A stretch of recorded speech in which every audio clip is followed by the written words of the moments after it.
much. I am your evening entertainment, and as you know, the topic this evening is Cowardice at Gettysburg. I've actually come up with a different title for that. The title is Born to Run. After receiving his parole as an exchanged prisoner of war from Indianapolis, William Nixon began an 18-day journey that ended on the outskirts of Gettysburg just as the sun was setting on July 1st. Unarmed, when he reached his regiment, the 14th Indiana, he was told by an orderly that there wasn't a spare gun to be found. Early the next morning, still without a weapon, he accompanied the regiment to a reserve position near Cemetery Ridge.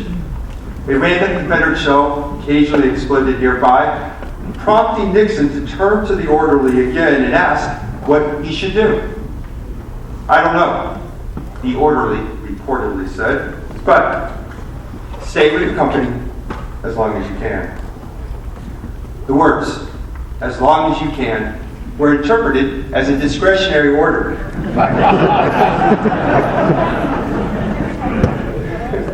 He was also puzzled as to why no one had given him instructions about securing a gun. As soon as the regiment advanced from Cemetery Ridge to Cemetery Hill, Nixon headed to the rear with the brigade band. For the remainder of the evening and the next day, he claimed that he came under severe artillery fire while caring for the wounded. On July 4th, he visited the 2nd Corps Hospital before reporting back to his regiment. 3 days later, the lieutenant colonel of the 14th Indiana preferred charges against Nixon for misbehavior before the enemy. The story of William Nixon is not the story of Henry Fleming, the fictionalized protagonist in Stephen Crane's classic Red Badge of Courage. I'm going to take a moment here for self-congratulation. There's some folks in the audience who witnessed one of my most embarrassing gaffes ever. It was a UVA conference, as you can imagine. It's a pretty intellectually highbrow crowd. I got to referring to the Red Badge of Courage, and instead of saying Stephen Crane, I said Stephen King. It hurt the credibility a little bit, and of course now I'm starting all over again because I've confessed to you all about that. So Nixon's his story is in no way like Henry Fleming. In fact, there's no mad and confused rush from the field, no cursing officers wielding swords at fleeing soldiers, and no sense of fear pervading the scene. In fact, Nixon's regiment wasn't even engaged when he slipped away from the ranks. He locked a gun, and he simply decided to follow the brigade band around the field. Were there incidents of mass panic at Gettysburg, or examples of individuals who simply went limp in the face of enemy fire? Of course. And the 11th Corps, madly racing through the town of Gettysburg on the evening of July the 1st, is the image that usually comes to mind. The stampede of O.O. Howard's men encapsulates how we imagine the moment of complete upheaval, when all was torn loose from human control, when armies disintegrated under the madness of self-preservation, and when men cared not for the soldiers standing next to them, but only for their own survival. The act of cowardice, however, cannot be described as a frenzied response to the terrors of combat. It was a spontaneous moment, to be sure, but it was often acted out with careful deliberation. Any man who fled from the ranks in plain view of his comrades was likely doomed before the rough justice of a military court-martial. Worst of all, he would have to endure the irretrievable loss of reputation before comrades and community. The risk of getting caught were too great, and the punishments too damning for any man not to be calculating in deserting the battlefield. So, how did soldiers slip away from the ranks without drawing the immediate attention of their officers and running afoul the military justice system? Timing was crucial if a deserting soldier was to be successful. men purposely vanished just as their unit was on the cusp of being engaged. It was difficult to charge a soldier with misbehavior before the enemy if the enemy wasn't even in sight. It fell upon military courts to establish the boundary of the battlefield, but it became apparent that people rarely agreed upon what constituted the killing ground of war. If the men could hear the firing and see the smoke, were they actually on the battlefield, or were they still behind the lines? If walking wounded were encountered, were they caught in the liminal space between the front and the rear? If stray bullets whizzed overhead, or a shell occasionally exploded nearby, had the physical area become a combat zone? These were crucial questions in the prosecution of cowardice, and the answers were never clear-cut, and they were never consistent. As hard as the military justice system tried to reduce cowardice to a black and white matter, these cases existed in the murky gray matter of war. Time and time again, a man charged with cowardice was able to perceive, or I should say preserve, the veneer of having done his duty, even as he violated military protocol. Soldiers accomplished this by using their bodies as weapons of deception. A man who claimed that he was physically broken down, that he could not keep pace with his regiment, or that he was overcome by illness, could easily turn his ailment into a medical mystery that neither Army surgeons or officers could diagnose. Long after the war, veterans on both sides were struck by how epidemics of diarrhea, constipation, rheumatism suddenly swept through their regiments just as the firing erupted. The court-martial records at the National Archives abound with cases of men accused of faking an illness or having a long track record of getting sick on the eve of a battle. One such case is the story of Lieutenant George Gillis of the 77th New York Infantry.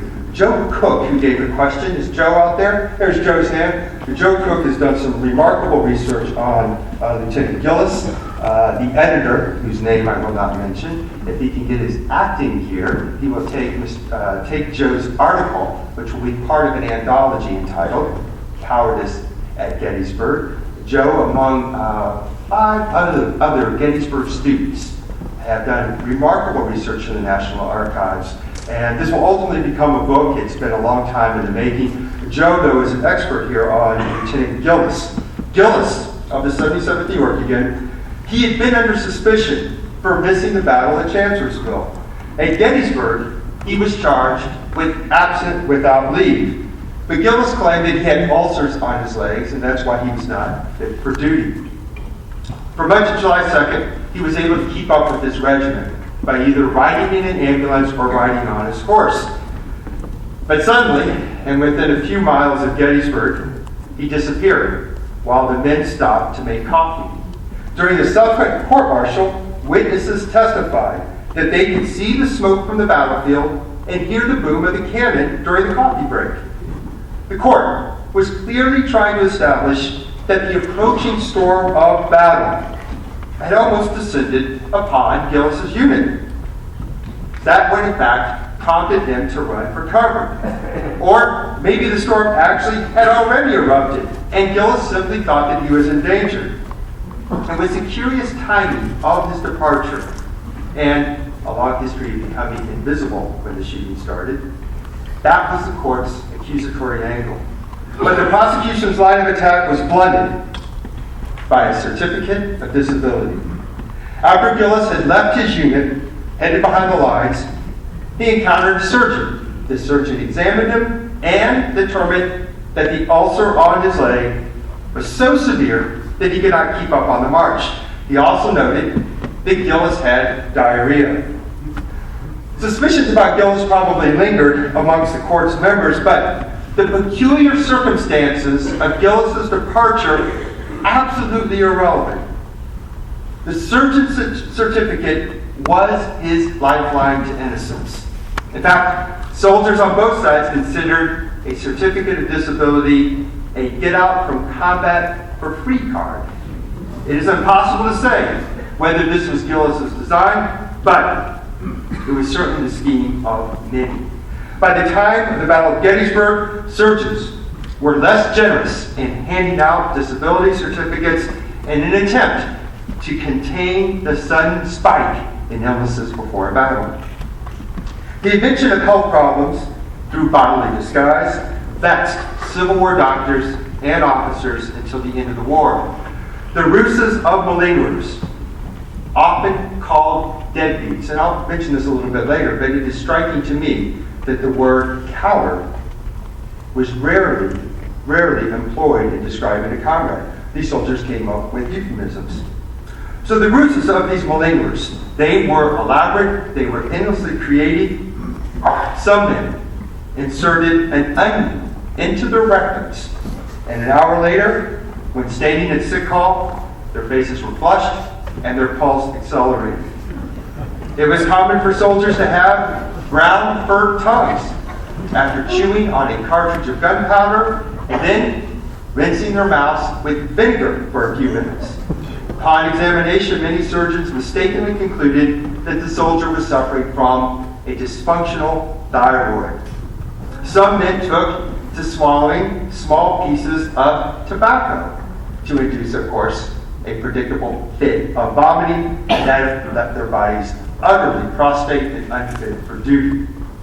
In the Confederate Army, there were cases of soldiers cutting the insides of their mouths so they would spit blood. Also reports of men stealing the stool samples of other patients so they claimed that they had diarrhea. Tactics of these malingerers or deadbeats had two important consequences.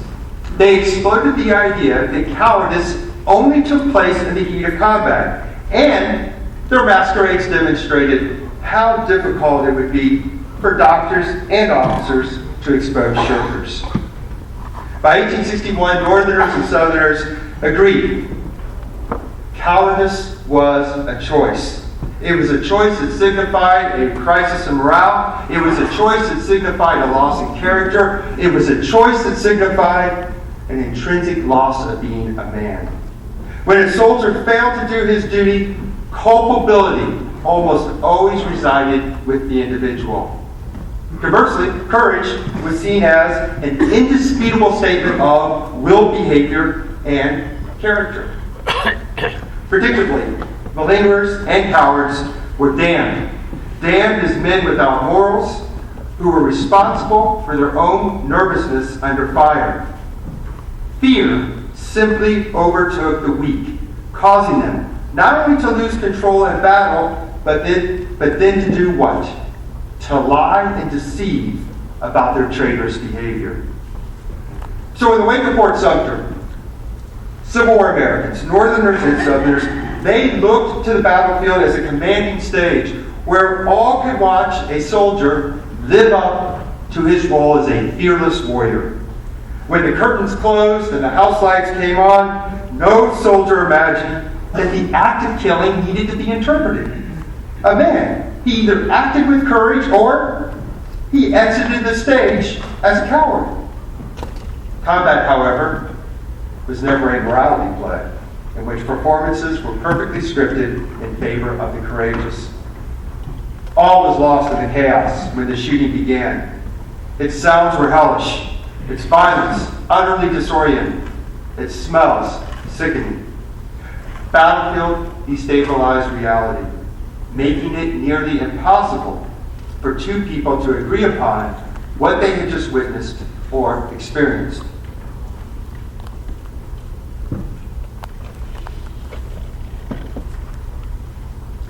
The case of Captain Thomas B. Rogers of the 140th Pennsylvania is a valuable example of how difficult it was for soldiers to recover the hard truths of combat, or from combat. During the fighting in the wheat field, the 140th Pennsylvania accompanied Zook's brigade. They retook the Stony Hill before the regiment's right flank was enveloped by a Confederate counterattack spearheaded by Wofford's Georgians. Many of the Pennsylvanians refused to surrender. They actually had cut their way out to safety. They had run a gauntlet of fire, but one man didn't escape. One actually admitted. One of those soldiers was Rogers, of course. Confederates captured him, and for this he was charged with 2 crimes: misbehavior in the presence of the enemy and allowing himself to be taken prisoner. 3 witnesses were called against Rogers. One claimed that the captain was 75 yards behind the regiment, hiding behind a big rock near a belt of woods. Second, said that he didn't see Rogers anywhere on the field until he was captured. And a third soldier claimed that Rogers was sitting on his knee with some Confederate prisoners and that he was hiding behind a rock. From the prosecution's perspective, the witnesses offered testimony that was deeply inconsistent. The 3 men could not agree on critical points. One soldier had Rogers behind a rock. Another saw him behind the regiment. 2 men never saw the captain with Confederate prisoners. And one man admitted that he had never seen Rogers during the actual fighting. When Rogers was given an opportunity to cross-examine the witnesses, one man admitted that the smoke was so dense and the boulders were so numerous that in fact he wasn't really sure that he could see Rogers at all. Another soldier confessed that he wasn't certain of the distance between the regiment's firing line and the rock that Rogers supposedly used for shelter. Rogers countered these charges. Of course, he said they were false. He said they were spawned by fellow officers who were jealous of his promotion. He then proceeded to bring a series of witnesses to the stand who attested to his bravery. Corporal George Rose placed Rogers in the front of his regiment. You had your sword drawn, he said, and you kept repeating, "Keep cool, boys, and fire low." You had first come along the line and was standing in rear of the company. The company was firing at the time. Private William Griggs also saw Rogers at the front of his regiment without showing a hint of fear. You were right in the rear of the regiment. You had your sword drawn and was telling the boys to go ahead and to keep cool and fire low, that we were driving them like hell. The regiment was firing at the time. You went up as far as we men. Private Hugh Shaw offered the most heroic depiction of Rogers. You were kneeling down on your knees when a rebel sergeant came up and ordered you to throw down your saber. You replied, you would not surrender your saber to a private. The sergeant said he would run you through with his bayonet if you did not surrender. You replied, you did not care a damn, but you would not give your sword to any man but an officer. This tense moment came to an end, Private Shaw recounted, when the Confederate took Rogers to his officer so that he could then surrender his sword. Unlike the witnesses for the prosecution who charged that Rogers cowardly hid behind a rock, the witnesses for the defense insisted that Rogers was in the midst of his unit, right on the firing line, cheering his men forward before he manfully surrendered to a horde of attacking Confederates. Reconciling these divergent accounts is absolutely impossible, and it is easy to appreciate how maddening it must have been for Civil War soldiers to find certitude from combat. The court must have been frustrated as well. In this and other instances, it was impossible to find irrefutable evidence to cleanly prosecute a man for cowardice. It is hard to imagine that anyone was shocked when the court found Rogers not guilty. But what's astonishing, and apparently was lost on members of the 140th Pennsylvania, as well as the court, was the incriminating nature of the testimony against the entire regiment. A number of witnesses took to the stand and confessed to seeing scores of their comrades hiding behind rocks. The very reason the charges of cowardice were leveled against Rogers. William Hayden, the adjutant of the regiment, observed, I ordered some enlisted men from behind a large rock where they had taken shelter. Private John Mitchell, asked by the judge advocate where he was captured, Mitchell answered candidly, it was behind a rock. Why the inconsistency as to who was charged with cowardice? Scores of men in 140th Pennsylvania were excused for their questionable behavior, but Rogers was singled out for a crime that was widely committed. Possibly, there were different standards of behavior for officers and enlisted men. Maybe there was conspiracy against Rogers, as he had suggested. Or, quite possibly, soldiers were developing a more flexible and pragmatic view of cowardice and courage. The early war definitions and expectations were losing their rigidness. Over time, veteran soldiers tempered their views. Any man who stood on the firing line, even if he wavered in the midst of battle, compared favorably to those laggards who fell by the wayside because of sore feet, rheumatism, diarrhea, or some other ailment. Historian Gerald Linderman, in his important book, In Battle Courage, supports this view. He argues that by the middle of the war, there was a new toleration for men whose behavior would earlier have brought condemnation.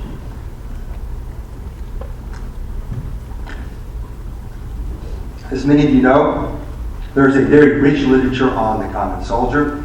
Gerald Linderman's book is a classic. It's a book that to some degree has sort of fallen out of favor. I think that's unfortunate.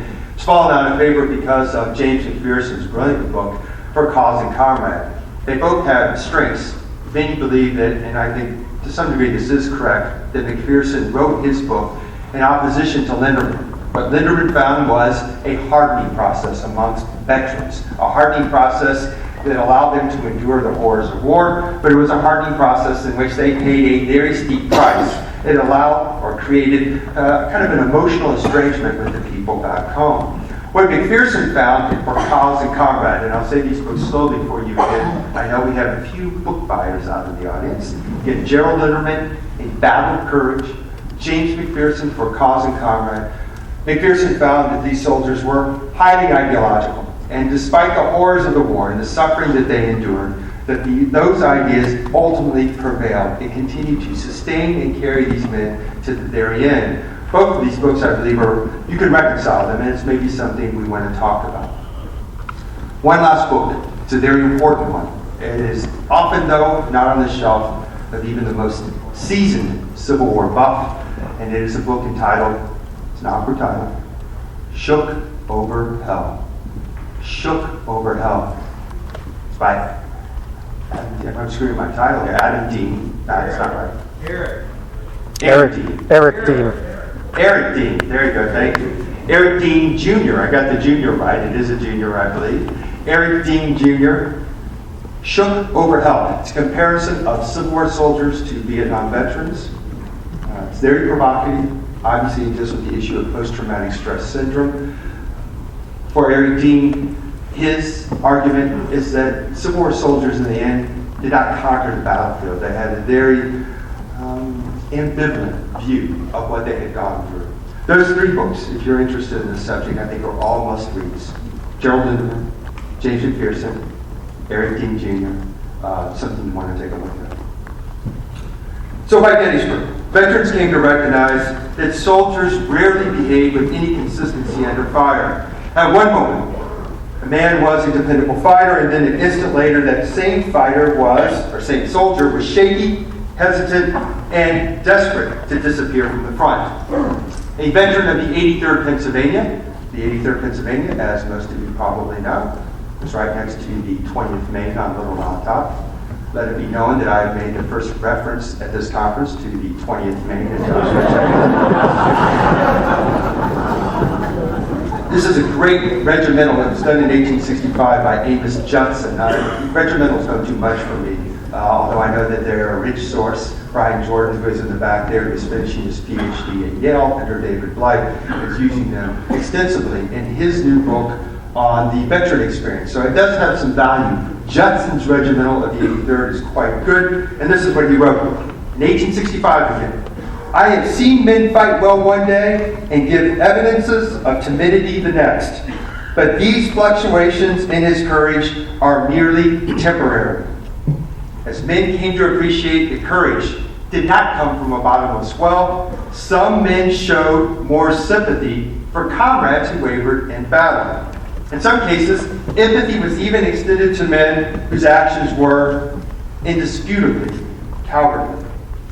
During the preparations for Pickett's charge, for instance, Confederate artillerist Edward Porter Alexander. This is from, I might add, another great book. I rave about it all the time. 2 conferences ago, 2011, this was the book of the conference, and that's Fighting for the Confederacy. It is an absolute must-read. Edward Porter Alexander. From Georgia, an artillerist, he saw 2 Mississippi lieutenants apparently robbing the dead body of a Confederate officer lying in the road. Alexander's outraged. He rode over to these 2 men to reproach them, and they said, "He's not dead. He's not dead, damn him. He's drunk. It is our surgeon, and he is drunk, too, off whiskey issued for the wounded. It's not the first time either. We are just taking his medical instruments so we can take care of the wounded." Of course, Alexander was perplexed, and so he said to the lieutenants, "Toss him about, roll him, shake him, see if you can't arouse him." The drunken soldier did not stir. Alexander took down their names of the 3 men, and when the army returned to Virginia, he pressed charges against the doctor. Trial took place in the spring of 1864, and during the interlude, some friends of the doctor had convinced the 2 lieutenants to testify that the physician was not drunk, but under the influence of opium. Which then leads me to believe that it's not okay to get drunk, but you can get high on opium, and the Army of Northern Virginia will be fine.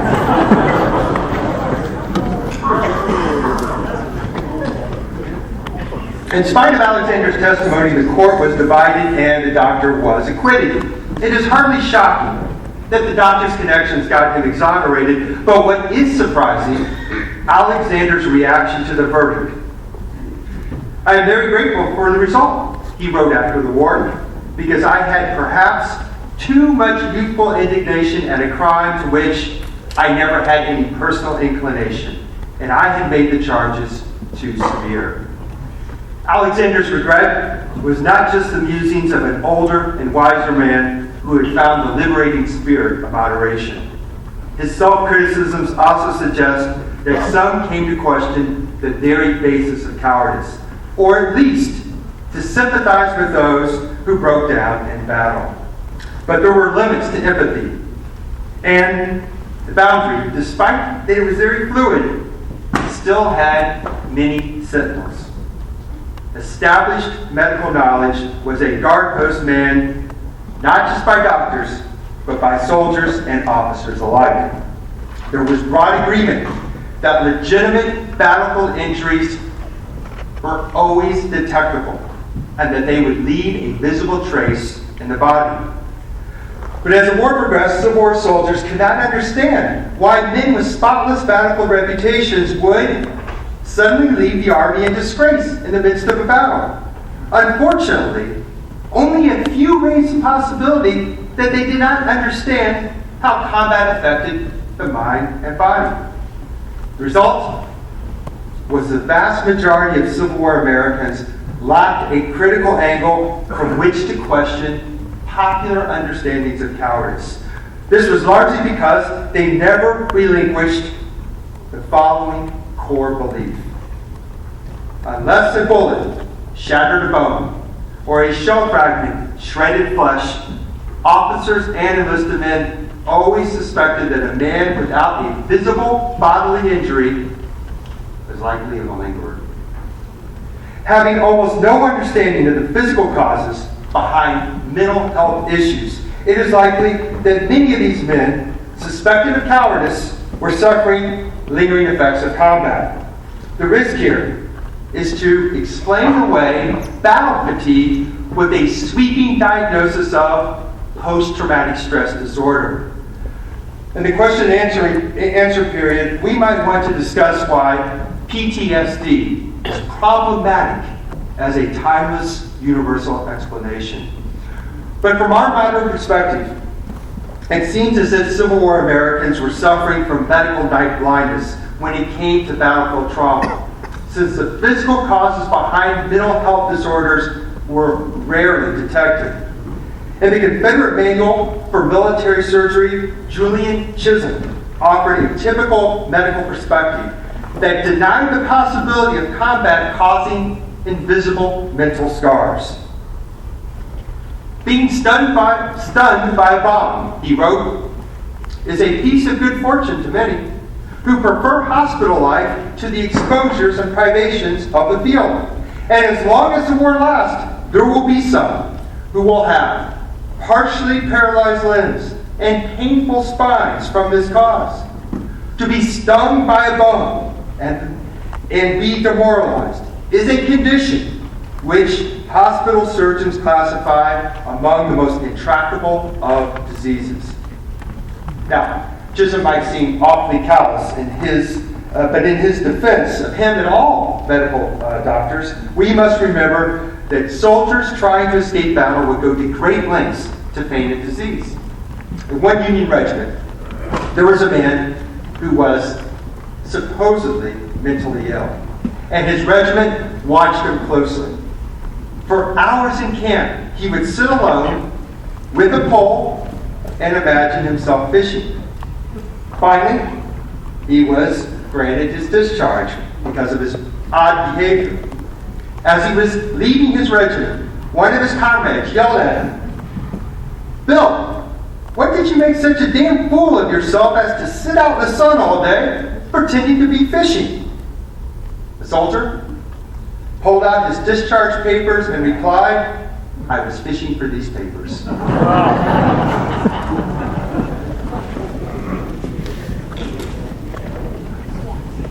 Attempts to feign illness verify the popular belief that extreme terror was incapable of delivering a physical blow to the body.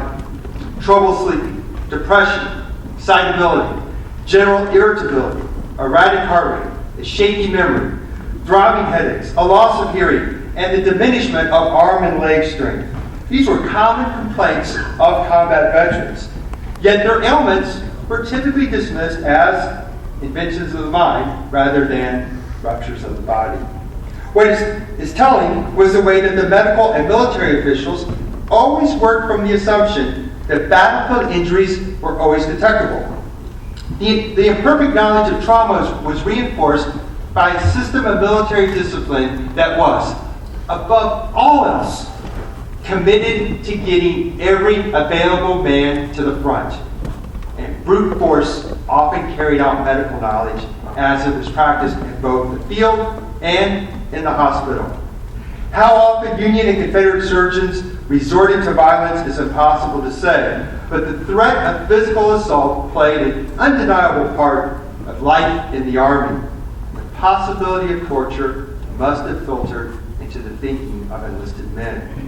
Their animus and fear of the medical establishment has generally been pinned on the unfortunate drunken surgeon whose butcherous ways imperiled life rather than saving it. We all know that that's an absolute myth. But we need to recognize that when soldiers left sick call grumbling about their regimental surgeons, their anger drew its fire from a sense of entrapment. And these men thought that their doctors were collaborating with their officers and treating them as things to be discarded.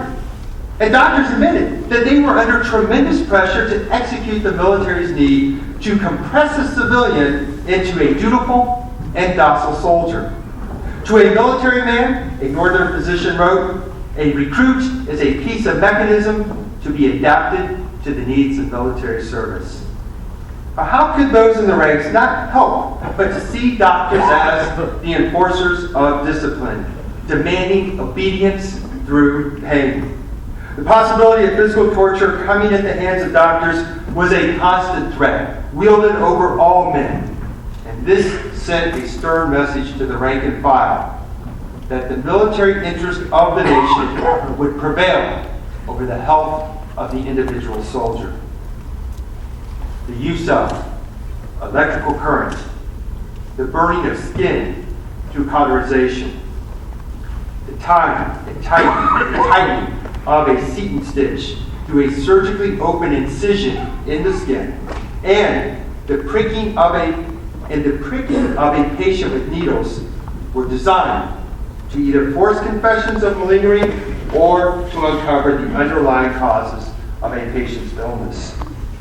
Although hardly alone among their medical peers, Northern surgeons William Keene, S. Weir Mitchell, and George Morehouse were some of the most outspoken advocates of using bodily pains to cure cowardice. In a published medical journal, they described how they tortured a Pennsylvania soldier who mysteriously suffered from bodily paralysis. Though the doctors admitted that they were baffled by the soldier's facial gymnastics, he was suspected of malingering and thus targeted for intense testing and examination. To gauge the sensitivity of the man's skin, the doctors touched his cheek with a pencil while he closed his eye. Upon saying that he felt nothing, the surgeons responded by suddenly thrusting a needle into his face. The soldier again said that he felt nothing, and the attending doctors, despite noticing the man didn't wince, they still thought he was putting on an act. They proceeded to powder his face with flour before applying to his skin electric brushes attached to a powerful battery. As the current entered the man's body, he slumped forward in his chair, his hands gripping his seat, his feet digging into the ground as he braced himself against the pain. The doctors noticed that he was, in their words, secretly gritting his teeth, and that his face was covered with sweat. But the patient insisted that he was numb to the electrical charges, a remark that the doctors thought was said with amusing nonchalance. As soon as the session ended, the soldier announced that he was perfectly free from the disease. But the doctors weren't finished with him. They thought it would serve him well if they were able to, quoting them, work a little on his imagination. They proceeded to turn him over and inspect his spine, telling him that there was a tender spot generally found among other patients suffering from a condition similar to his. This was a ploy. And when the doctors applied the pressure to the middle of his back, he screamed out in pain, a reaction that the surgeons considered pure theater. They reported that the soldier nearly fainted from the pressure, but before the pain overtook him, he eventually broke free from the hospital attendants. The next day, he returned to duty with a doctor's note on his descriptive list, which would follow him for the rest of his military career, identifying him as a malingerer.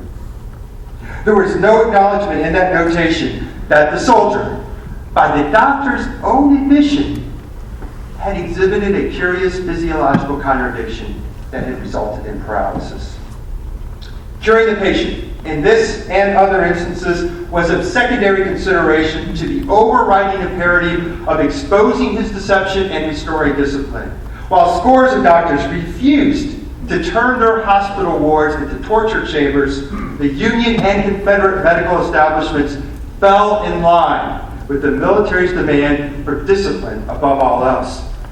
Wartime articles in medical journals attest to how doctors on both sides felt pressure to do more than just expose malingerers. It was not enough to simply return a man to the ranks. A cowardly man needed to be transformed into a dutiful soldier, even if it meant inflicting pain and jeopardizing a man's health. Although such tactics exposed all positions to malicious attacks from the ranks, doctors like Confederate Chisholm felt no hesitation in recommending the following: cauterization for reelected Confederates, bucking a man. Bucking, gagging, if you're not familiar with that, is to tie someone behind the wrist, and then often put a stick or a bayonet in the mouth. It's, of course, extraordinarily painful procedure. Buckingham, who had supposedly lost his voice, reducing the food intake of a veteran who claimed night blindness, and squirting a drop of turpentine in the eye of a man to see if he truly were enduring an epileptic fit. These techniques of rebuilding soldiers through pain were far from effectual. Men on both sides considered this a violation of the reciprocal contract between National Army and soldiers, a point captured very well by a USCT, a black soldier, who condemned the medical establishment. If a man says he is sick, it is the doctor's privilege to say yes or no. If you cannot work, then you are sent to the guardhouse. But gag and stay so till they see fit to relieve you. Now, do you call this equality? If so, God help such equality. Nonetheless, the fear engendered by such practices unquestionably scared men to return to the battlefield, or caused others, in exceptional cases, to commit self-mutilation rather than to go to the front. On the eve of the 1864 Overland Campaign, a veteran of Lee's Army, after being released from the famous Chimborazo Hospital, deliberately placed his left hand on the tracks of the York River Railroad. His fingers were then crushed by the driving wheel of the engine. How often Civil War surgeons use violent treatments is impossible to say, but the cases above illustrate the tremendous pressure that the nation placed on the military to fill its ranks with disciplined bodies. All soldiers, regardless of their ideological disposition or their social status, were faced with few options once in the ranks. Their bodies and minds were driven to think and act with mechanical unity. Breaking from the pack, balking under fire, refusing to fight was an act of evasion that rarely escaped violent punishment. Enlisted men were always under watch, even when the ranks were engulfed in smoke and jumbled by slashing volleys of musketry. When we were drawn up in line of battle, Sam Watkins of the Army of Tennessee recalled, a detail of 1/10 of the Army was placed in our rear to shoot us down if we ran. No pack of hounds under a master's lash or body of penitentiary convicts were ever under greater surveillance. A Union soldier echoed these sentiments, writing that soldiers sometimes dread worse the punishment of a breach of duty on the field of battle than they do the bullets of the enemy. They would frequently give back and skulk out of danger, he added. And note again, skulk. Skulk out of danger, he added. But the point of the sword at their breast drives out the other fear, and courage in a little while becomes predominant. If the point of the sword was not sharp enough to instill discipline, then the blunt instrument of popular opinion pressured them to think twice before abandoning their comrades during the maelstrom of battle. The soldiers policed themselves through an informal court system in which judgments were read in letters home, where families and friends were expected to spread the verdict of cowardice throughout the community. The power of the pen to ruin reputations kept some veterans from naming names, but it did not stop soldiers from writing about how fear can overtake their comrades. A North Carolina soldier who found the war to be a perversity against God also shied away from calling out individual soldiers in his letters to his wife. Still, he wanted her to know that it was common for men to run away from the firing line. Chancellorsville, he was shocked to see that one of his fellow soldiers had defecated in his pants. I have noticed him very closely since the fight, and I perceive that his pants is a little stained, the soldier disclosed. But I think that he has washed them since the battle. Don't let nobody see this. The stigma of being labeled a coward was a terrifying prospect to any soldier. The word was loaded with such damning and destructive force that, as I mentioned before, veterans created euphemisms: shirker, skedaddler, malingerer, skulker. I would suggest that these words reveal a growing pragmatism among the soldiers in their understandings of both courage as well as cowardice. Nonetheless, these assorted labels of cowardice always possess the power to strip a man of his cherished reputation, and social exile from family and friends was certain to follow. And this brings us back to the 14th Indiana's William Nixon. He wrote a lengthy appeal in his defense, pleading that he be allowed to accompany his regiment in the next action. No punishment from the court, he asserted, would be more severely felt than being kept from the field of battle. It would lose me the chance of proving to my friends at home, he wrote, that I was not a coward and that I am not so now. The court found Nixon guilty. Punishment? 7 months of pay forfeited. We will never know if Nixon was relieved by the verdict or it crushed his sense of self-worth.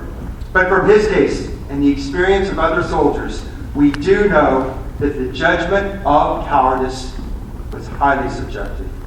It was leveled by a military establishment that could never have enough disciplined bodies, and that cultural ideas perceived as established truths sanctioned medical torture against so-called malingerers.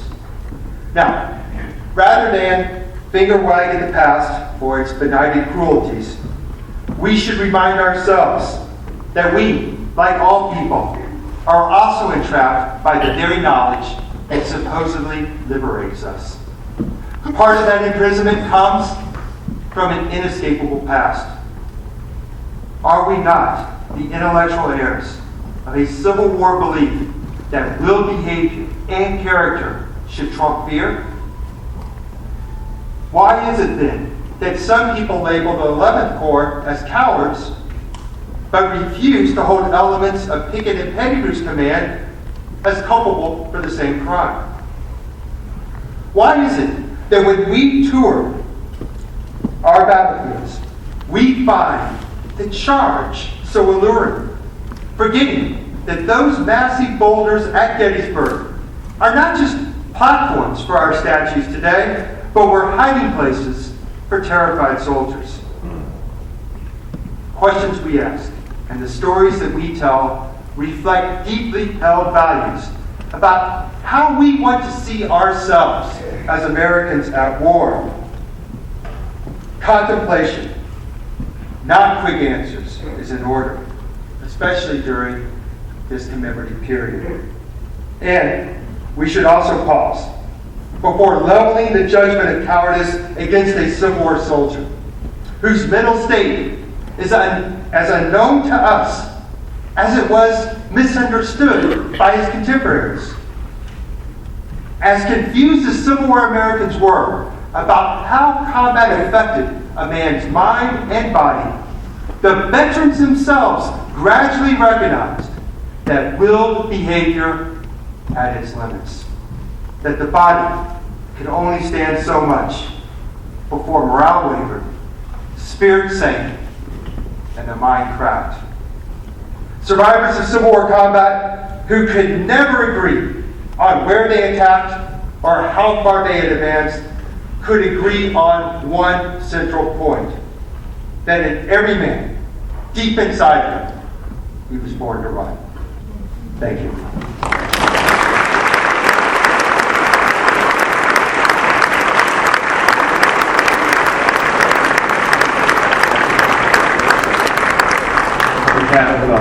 We have some time, I believe, for comments, questions.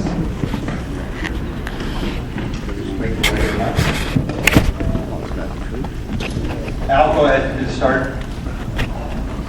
You talked about soldiers writing home about other soldiers who have been cowardly.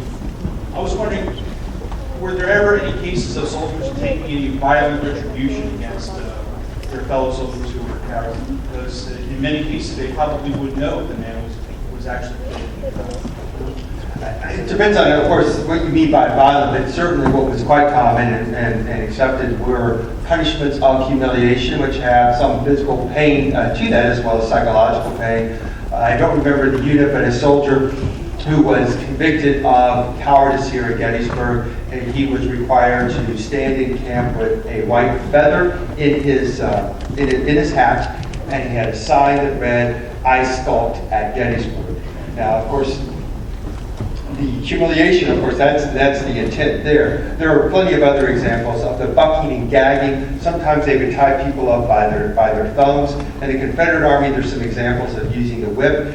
Often, though, that kind of physical punishment was directed not so much at cowards, but at men who had not kept up in the ranks. They had maybe gone on AWOL.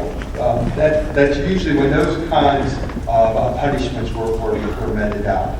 Kind of talking more about soldiers taking matters into their own hands rather than living up to the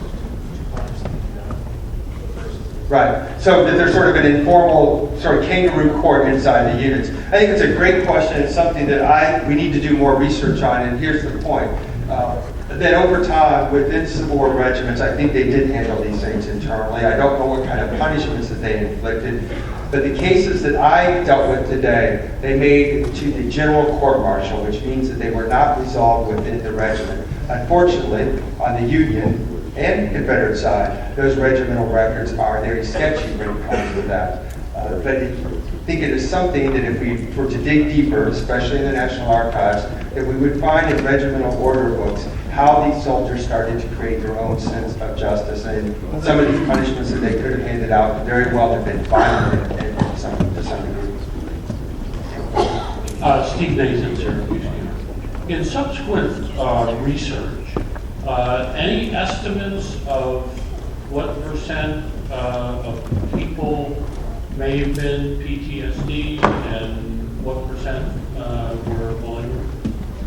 So, how PTSD is very problematic and challenging to be able to identify for the obvious reasons that the sources themselves do not really reveal to us how these men were coming to grips with the memory of war. So, again, we could get really sidetracked on this issue, but I think it's worth pointing out. My understanding, and I'm by no means an expert on this, PTSD is a memory that's deep embedded in somebody who has really no control of that memory, and that memory can sort of surge up and control that person's life and that person's behavior. It is not, as we often, I think, today, see PTSD as, well, I had a really bad experience and I have really bad memories, and when I think about them, it in fact causes me to do this or this.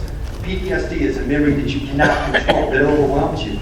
And what is astonishing among Civil War surgeons is that when they are investigating these injuries, especially paralysis, where they can't see anything visible in their notes, I have not seen a single surgeon inquire about a memory, about what had happened in the field. It's again all focused on the physical. So your question, why it's a very good one, the sources don't cooperate very well with this. Eric Dean, and his, again, shook over health, he was able to get access to the records of Indiana soldiers who were, in essence, in a state institution. And from those cases, it's clear that at least after the war, that some of these men were suffering from the definition that I just gave you. I'll give you one quick example. A veteran who was captured during the war, sent to Andersonville. He lived with his daughter. His daughter finally had to commit him to this institution because he said that all he could talk about was Andersonville. You see, again, PTSD, it just destroys time, right? Completely screws up time. That's all he could live. It was in that moment. She said that whenever they met somebody for the very first time, he would immediately start to talk about the trauma of Andersonville. And here's the really sad and a little kind of scary part of this story. In the backyard of his daughter's home, he reconstructed Andersonville stockade. And when people would come over, he would take them to the backyard and give them a tour. So there is an example that's a post-war evidence that gives us a sense of how soldiers were dealing with the trauma of battle. Let me give you another example, which again, I think we can't penetrate. Confederate soldier John Futch from North Carolina lost his brother at Culp's Hill. He's semi-literate. He writes this letter home about his brother being killed. He's starving. He's demoralized. He wants the war to come to an end, and he writes, "I'm going half crazy." When I talk to my students about John Fudge, and we go out to Culp's Hill and we look at this letter, all of them, and not just students, adults as well, they all immediately say, well, he's going through PTSD. I don't think we have any proof or evidence of that. We have to remind ourselves, this is culturally created, and there is a profound difference from Civil War Americans to today.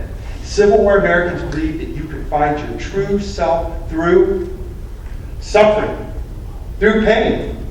Now, maybe there are a few masochists in our midst who believe that as well, but truly during the Civil War, they had a much different conception culturally as to how you deal with pain and how you deal with trauma. And so we have to be very careful before we make some of these sweeping generalizations.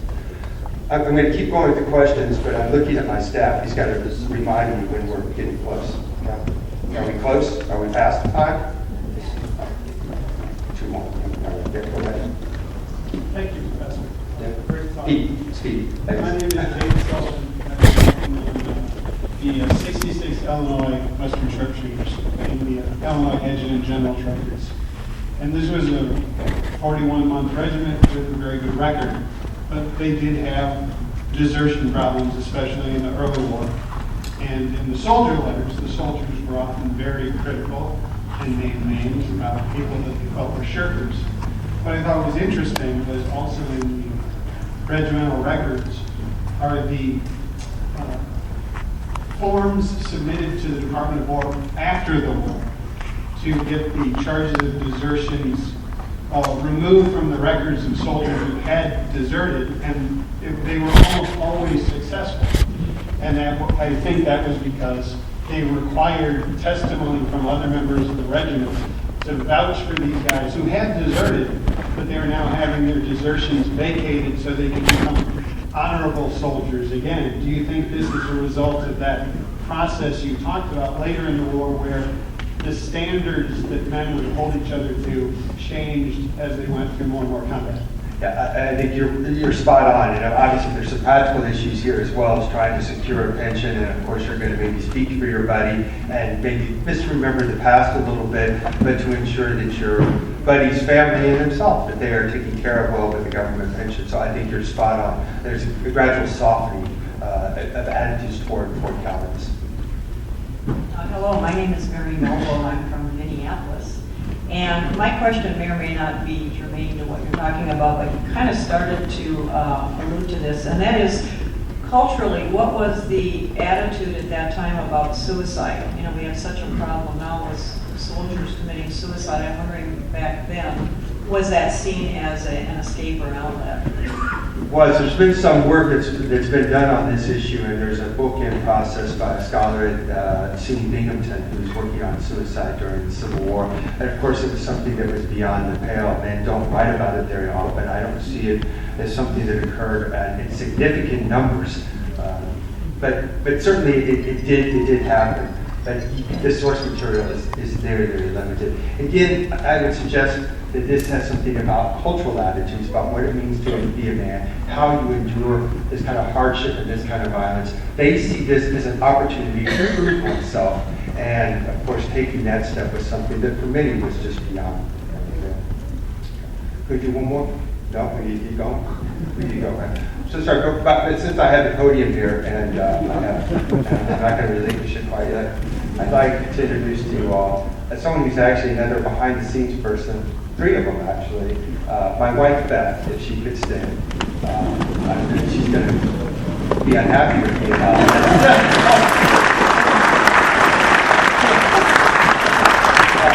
She's a beautiful woman, as you can see. I hope this doesn't take away from this, honey, but she is one hell of an intellectual companion, and I share my work with her, and it is a real joy to be able to share it with others after lengthy discussions and debates with her. And then the final 2 people I'd like to introduce. They're the best battlefield trompers I've ever been with. My adorable little girls, Cameron and Isabel. Cameron and Isabel are painfully shy. You'll see in just a moment that they will break out of their shyness, because what awaits all of us is Mr. G's ice cream. They would walk over my dead carcass to get to that. Do we need to give them a few more quick announcements here? The one thing is, and again, you're going to charge me with ageism here, and I'm sorry for that, but I'm going to say it anyways. You all don't strike me as a crowd who tweets a lot. I might be wrong, but if you are tweeters, what is the /tag again? And maybe I should just let Allison. Hashtag. And I'm trying my own incompetency with these things. I will let Allison take care of all of those things. Thank you so much. She'll tell you where we're supposed to go for our ice cream social. Thank you.